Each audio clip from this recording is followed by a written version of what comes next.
What would it be, Ryan the Great? Eagles football is back, baby. Today we are previewing week 1 of the Philadelphia Eagles going to New England to take, or Foxborough, if that's what you want to call it, to take on the New England Patriots. I'm so ready for this. We've been waiting for Eagles football to come back. It is finally here, so we're going to be talking about it. We're not going to waste too much time, so we're just going to get right into it. But before we get right into it, guys, make sure you guys subscribe with the post notifications on. Go subscribe to my brother, Lee the Great Vlogs. Make sure you guys go subscribe to my second channel at Ryan the Cod Great. Make sure you guys go follow me on X at Ryan the Great RTG. Make sure you guys go follow me on TikTok at Ryan the Great RTG. And make sure you guys go follow me on Twitch at Ryan the Great Podcast. And without further ado, ladies and gentlemen, let's get right into the video and let's roll that intro. Won't it be Ryan the Great? And today... Oh, hell yeah! Well, it's not that hard to understand if you know anything about football. Touchdown! A touchdown! Philly! And the Phillies walk it off!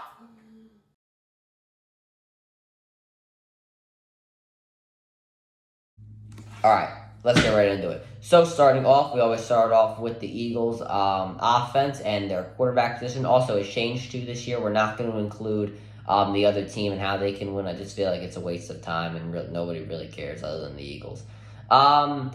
Quarterback, Jalen Hurts. It's his revenge tour. He should be aware of the edges this week, as the edge rush is the Patriots' one of their more stronger points. So he should be aware of that, and we need accuracy and dominance just like we saw last year. At the running back spot, we have a four-headed monster this year. I'm looking for DeAndre Swift to do most of the work on most of the snaps because he is, I think the best overall running back in the room.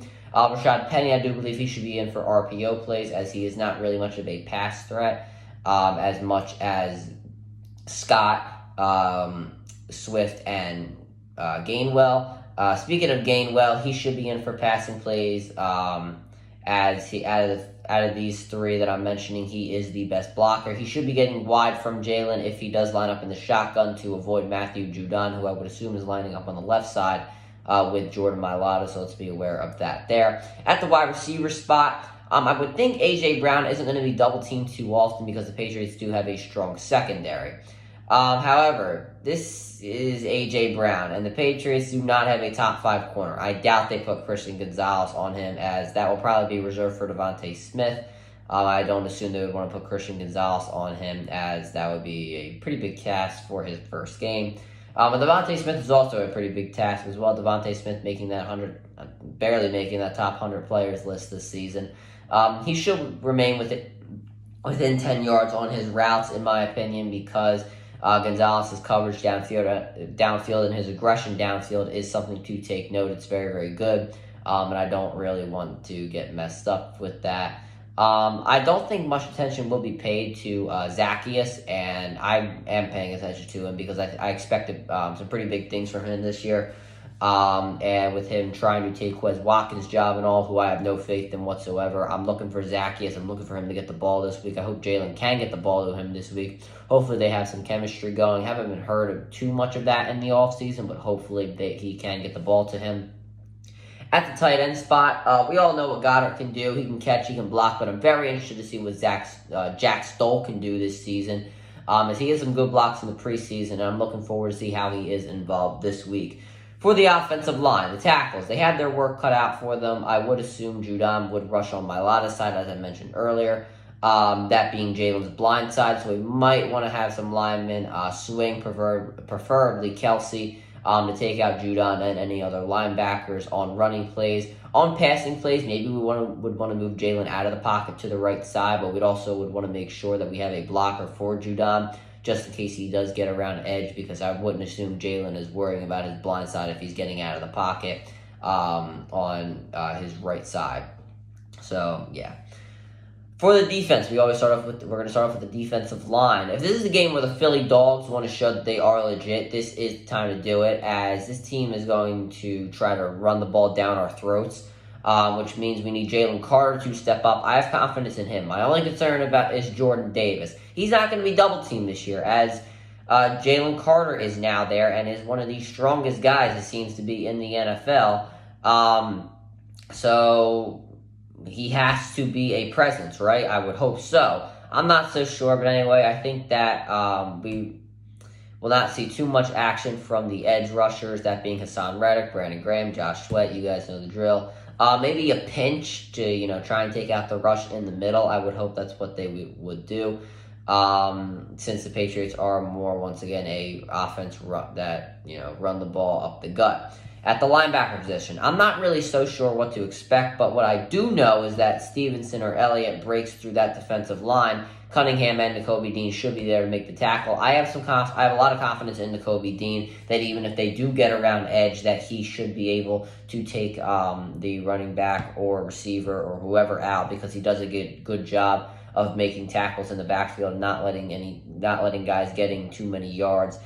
He's a great tackler, and that should be something to note about this week. Also, we need pass coverage from linebackers this week. Remember, the Patriots did sign Mike Gesicki in the offseason. Pretty solid tight end. Will always have a place in my heart as he's a Penn Stater. But that should be Zach Cunningham in coverage this week, as I don't really think Kobe Dean is much of a cover linebacker. So hopefully Zach Cunningham can take him out. But maybe that will be reserved for Avonte Maddox as I move on to the cornerbacks. I think that Avonte Maddox and Ringo should get some reps this week, as we might not need Bradbury and Slay as much, because I don't believe that they will be passing the ball too much, but that doesn't mean they should be taking the week off. It's Bradbury. This is his revenge tour against Juju Smith-Schuster this season, and Darius Slay, I do believe that he should be on his A game as well. So, yeah, corners, that I think that we should be getting some reps here. Ringo and Avonte Maddox to be included. Maddox needs to prove that his last season was not a fluke, and Ringo needs to prove that he's deserving of being on this damn roster. For the safety spot, please try to play Sidney Brown closer to the ball. For the love of God, in the preseason, in the second game, he was playing farther back than, I don't even know, Jonathan Gannon's first year as defensive coordinator. He is such a good tackler. He probably is the best tackler on the team without even taking a snap yet. That is how good he looked in the preseason at tackling. I understand it's the preseason, but still, he's a great tackler, man. I'm telling you what he can do. I really think he should be playing closer to the ball. Blankenship is very good in coverage, as we saw last year when C.J. Gardner-Johnson went down. By the way, C.J. Gardner-Johnson, he had a great game against Kansas City Chiefs. Can we point that out? I'm pissed that we let him walk, Makes me so mad. But anyway, at the coaching, there should be a game plan to guard the run up the gut, but with Carter and Davis there should be no problem. And the offense, stay away from Judon, and if we run to his side, alignment should be pulling. Bottom line, we need a strong start from both sides of the ball, as, all the reasons that I stated. That's why we should be starting off strong. But that'll do it for this video. The final score prediction, I have the Eagles 27 and the Patriots 13. The Eagles should start off 1-0 this year. That'll do it for this video, guys. Make sure you guys subscribe with the post notifications on. Go subscribe to my brother, Landon Great Vlogs. Make sure you guys go subscribe to my second channel at Ryan the God Great. Make sure you guys go follow me on X at Ryan the Great RTG. Make sure you guys go follow me on TikTok at Ryan the Great RTG. And make sure you guys go follow me on Twitch at Ryan the Great Podcast. And as always, Ryan the Great out. Peace.